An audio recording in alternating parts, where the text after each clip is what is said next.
Hello and welcome to World Talks on TVP World with me, Ashim Kumar. NATO countries have agreed a statement for their upcoming summit that sets a goal of 5% of GDP for annual defence and security-related spending by 2035, diplomats say. The statement has the green light from all 32 NATO members, but in a letter sent on Thursday, Spanish Prime Minister Pedro Sánchez told NATO chief Mark Rutte that his country wanted to opt out of a new 5% spending target. Also, how do things stand with Ukraine's accession to the bloc? Well, to explore these and related questions, I'm joined by Reuben F.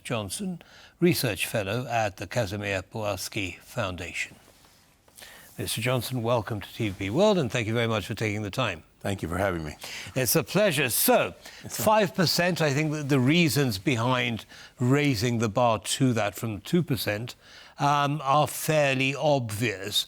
Tell us a little bit about the split of this 5%, because not all of it is going to be for the production of military materiel per se, is it? Well, this is one of the reasons why I chuckle when I hear this 5% on defense, because you look at some of these countries and you read the fine print and it says, well, it'll only be 3.5% that'll actually be spent on materiel and actual military items, training, etc.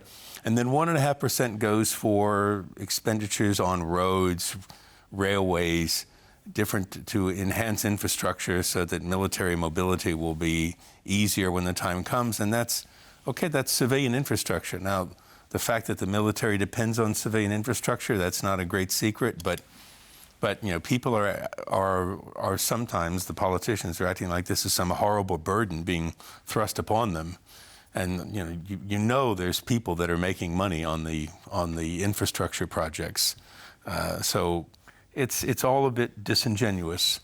And I like to remind people that for the United States during the Cold War, our defense budgets during that time were between 5 and 10% of GDP, and that's 10% of the American economy. Usually it was around 7.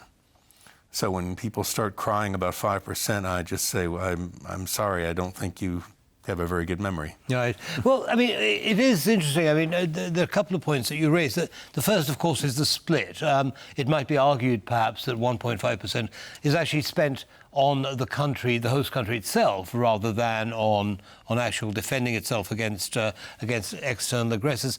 But also, it was 2%, as I mentioned earlier, and a lot of countries within NATO hadn't even achieved that.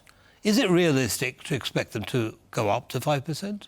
With some of them, no. Unfortunately, one of the magical aspects of NATO is there are no mechanisms for sanctioning or somehow punishing countries which don't meet in certain levels of certain obligations.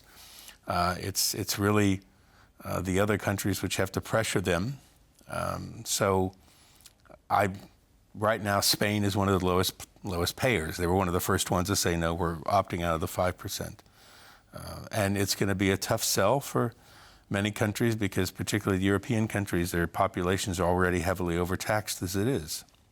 Right. Well, you see, then that raises, of course, the argument that, well, you may not be paying your 5%, but you're still protected under NATO's Article 5. And there seems to be a disparity, an unfairness, if you like.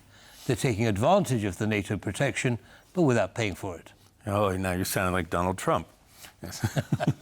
It was unintentional. It just seems a reasonable argument to make. No, seriously, yes, it is so. And I would say that some countries are being very intelligent about all this. I was just last week, I was in most of the week in Paris for Le Bourget, for the world's largest air show. And one of the announcements that was made was that Portugal were buying a 6th cargo/aerial tanker aircraft from Embraer in Brazil. They already had 5. They're buying a 6th one, and they're buying 10 options. Options means you get these slots in the delivery. Okay, so what are they doing? They're going to make themselves a country which spends a lot on defense. but they will be essentially the cargo carrier clearinghouse for everybody else when suddenly, oh my gosh, we need, because we're discovering, like everything else, we don't have enough military cargo lift capacity. So, okay, they're spending money now, but this is all going to come back to them and more. Right. They start leasing these aircraft to other countries.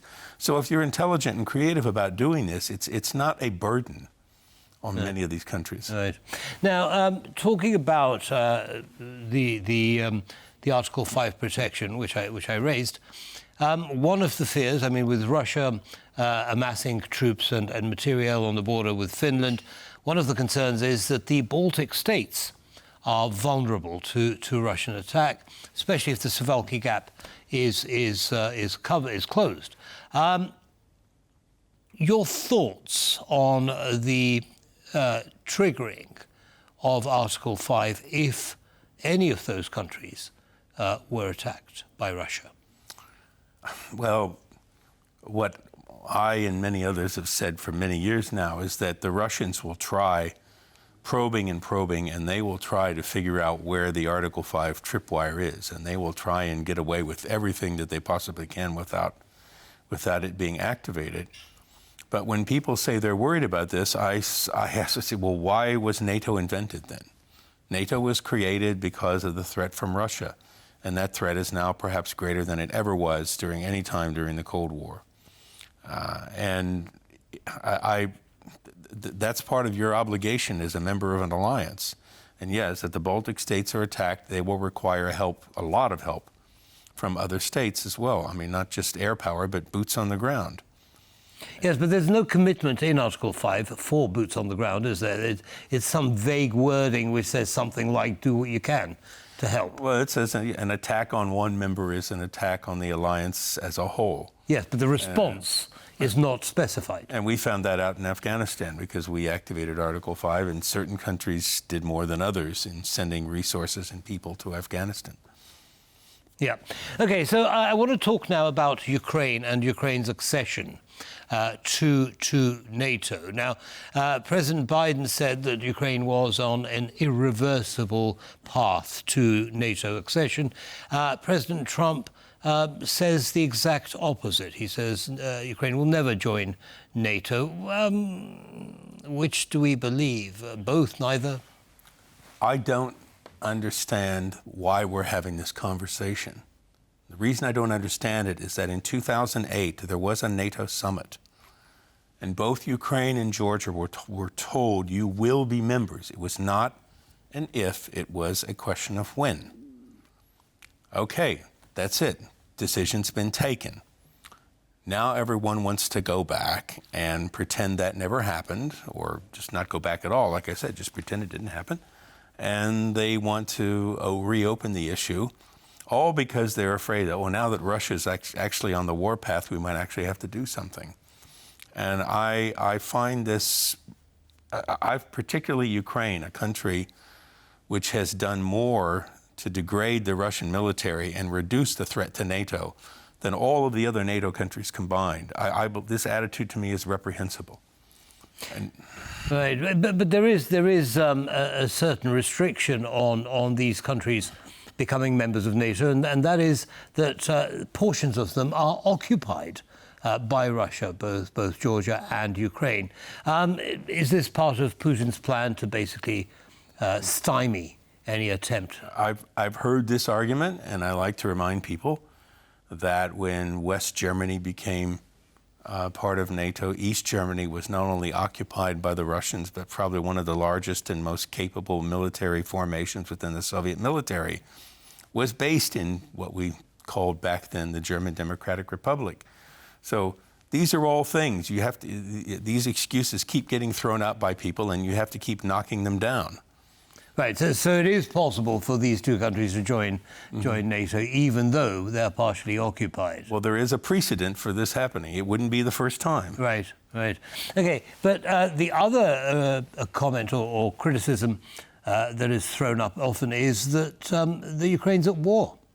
NATO cannot accept a country that is already at war, because that automatically then would trigger Article 5.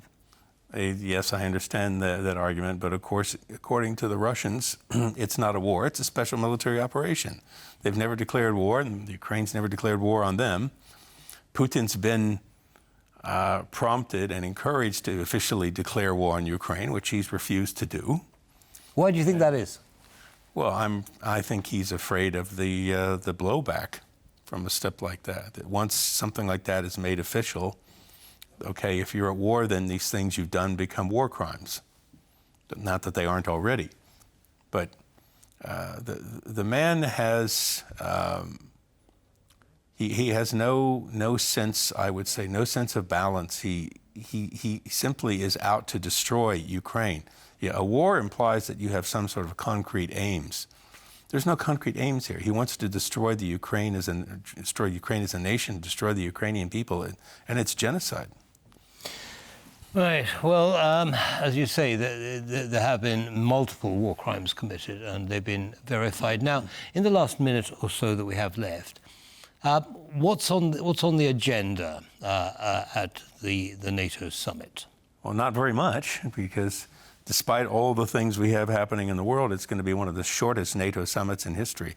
It almost seems like it's being done that way purposely so that there won't be time for any fights or arguments. So there is a working dinner on Tuesday, there's a single session on Wednesday, and then everybody goes home. So I look at that and I say, wow, we've just had this major attack on Iran, it's not a NATO issue, but it's got repercussions. We've got the war in Ukraine heating up with Putin bombarding cities day after day, NATO scrambling aircraft. We've just had not yesterday, but this afternoon, we found out there was an assassination plot on the life of President Zelensky that was conducted on the territory of a NATO nation, namely Poland, by the Russians, and so on and so on. And everyone seems to want to hurry through this thing and not have to talk about very much. Right, so a little truncate. Just very briefly, sir, how unified do you think NATO is? Well, it's about as unified as it's ever going to be at this point. If you talk to anyone who's ever worked with NATO, they'll tell you that the deliberations are very difficult, and that alliances are extremely well. There's a quote by General Foch, who was the French Supreme Allied Commander in the First World War, and he said at one time, he said, the more that I am in charge of an alliance, he says, the less respect I have for Napoleon. Because he could just simply issue an order, and that was it. There was no debate, there was no discussion. And these things, the more members you add, we're now up to 32 members of NATO, the more of them you add, the more complicated these deliberations become. Complicated indeed. Mr. Johnson, Yeah. Thank you very much indeed for sharing your insights with our audience. Thank you, sir. Thank you. Hope to see you again. I hope so too. And that brings us to the end of this episode of World Talks. Don't go away, though, lots more coming up. Goodbye.